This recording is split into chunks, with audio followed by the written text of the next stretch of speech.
नावंजम Salimi साहब की नाजरी गजल के वाह में यूं गुमान से उतरे जैसे जाले मकान से उतरे।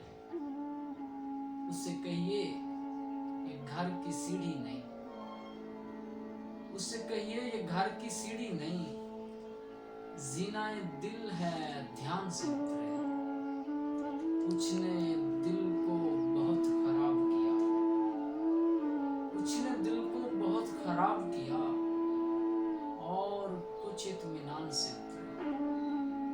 शाम पड़ते ही सुरमई साए, शाम पड़ते ही सुरमई साए, रफ्ता रफ्ता चट्टान से उतरे।